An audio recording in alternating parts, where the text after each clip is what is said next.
What's up, folks? Welcome back to the VSO Gun Channel. It's great to have you here as always. And today we are talking about something that is going to get me probably demonetized. YouTube reviewer, this is all the video is going to be. Just going to be me here talking and asking my audience for feedback. Today we're talking about guns and weed.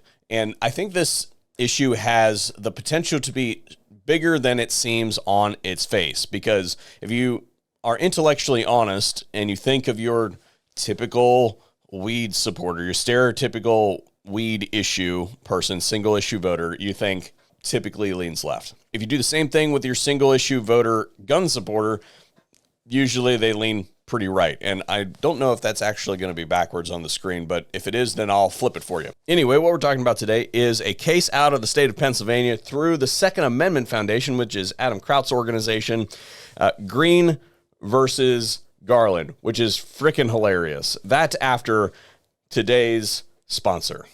Today's video is brought to you by Excess Sights. I've been using Excess Sights for a long period of time, even before I couldn't see anymore. My eyes have gotten a little bit older, so the big dots are definitely on my list of things that are necessary equipment, but they make other sight profiles as well, like your standard notch and post sight, and typically, up to this point, they have been tritium sights with a photoluminescent ring around them that gives you a lit up sight regardless of the lighting conditions that you're operating in. But now they also offer high visibility fiber optic sights for those of you who want to take advantage of those for your target shooting. They also do everything from a drifter tool to top rails for lever actions, ensuring that regardless of your lighting conditions, XS makes the brightest sight in any light. Greene versus Garland, which again is hilarious, but I don't think that that was intentional. I mean, it might be intentional, but this is the district attorney of Warren, Pennsylvania, or Warren County, Pennsylvania, excuse me, is one of the plaintiffs. His name is Robert Greene, and it's spelled Greene, so not Green. Unfortunately, he was born with an E on the end of his name. That would be absolutely hilarious. And then there is another plaintiff, Irie, a veteran who wishes to obtain a medical marijuana card, but not forfeit his Second Amendment rights in the process. So for those of you who aren't tracking, marijuana is still considered federally prohibited. It's still considered a Schedule I, which is the substances, or I suppose, in this instance, it would be an organism that has no medicinal value, which is absolutely wrong, obviously. I think at this point in time, we have thoroughly demonstrated this, and it is my opinion, and this is one of the things I would like to know what you guys think. I have been on record saying this on more than one occasion, that I think that we will see a complete elimination of marijuana regulation within the next 5 to 10 years. And I say that in that it is now recreational in my state. Now, I don't touch this stuff because I simply just have too much crap to do to be intoxicated. However, I think that it has been thoroughly demonstrated at this point in time that especially our guys that have come back from the last 20 years of war that have sustained some pretty horrific injuries, they have a choice to get on the really high-powered opium products that hook you, and you're on them in an ever-increasing dose for the rest of your life.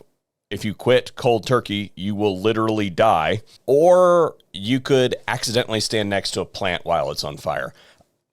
You know, I have a friend who shattered his pelvis in Afghanistan, and that's how he manages his pain. He was on really high-powered stuff for a while.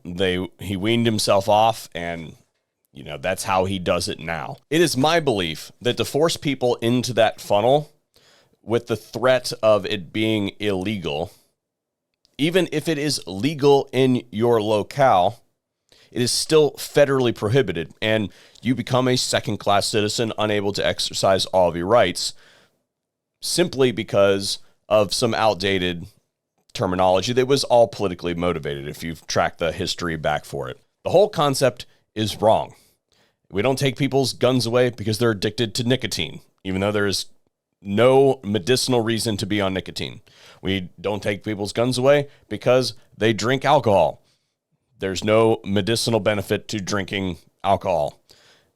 The concept that we use this to keep people from exercising their rights, and the federal government uses this as a leash on some people, is absolutely unacceptable. Now, I would also ask you what the up versus the down, or the cost-benefit analysis you think is. And if I said this 5 years ago, y'all might think I'm a crackpot. How much do you think Big Pharma invests in keeping marijuana off the market? They do not want that competition. They want those people in their funnel. Absolutely. So this brings me around to the whole argument. I have a joining of forces going on here. It is not within the text, history, and tradition of the United States to remove somebody's God-given inalienable rights just because they are intoxicated. There is precedent for incidentally saying, hey, give me your gun, you've had too much to drink. You get it back in the morning.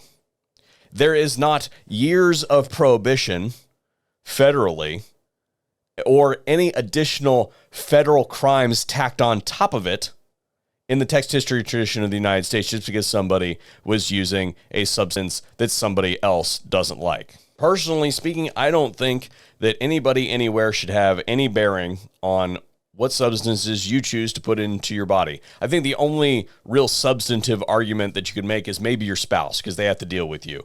All the things associated with that. I see the arguments for employers. We allow people to drink alcohol at happy hour after work one day and then show up to work the next day. Doesn't impact your work performance. In fact, it might actually impact your work performance if you're hungover. We allow people to go out during their smoke breaks and smoke cigarettes and literally go right back into work. You think that nicotine isn't active in their system? What bearing does smoking a blunt on Friday have to do with your work performance on Monday? Probably not a whole lot. And the testing on that is simply built around long-term usage, not if you're currently incidentally high. So I think what we have here is a meeting of the forces that will allow us to further dismantle the gun control apparatus using their own machinery. And this is just, one peg in the whole build scenario here, where you chip away at one part and eventually a whole section will fall. And there are plenty of things that are used against Americans every single day that are related to the regulations around these types of substances. And there are many gun control laws that rely on the premise that we are attacking here. To read a quote from Adam Kraut himself, we remind the court that if an individual is prescribed and uses a Schedule II narcotic, such as oxycodone, nothing prevents them from exercising their Second Amendment rights. If you consider that medical marijuana is now allowed in 38 states, and that millions of Americans should not be forced to choose between treating their symptoms with marijuana or losing their gun rights, this disparity does not make sense, and it should not continue to roadblock people from seeking relief from pain by using marijuana. So good on Second Amendment Foundation. Go give them some love if you haven't already. And I'd like to know what you guys think about this in the comment section down below.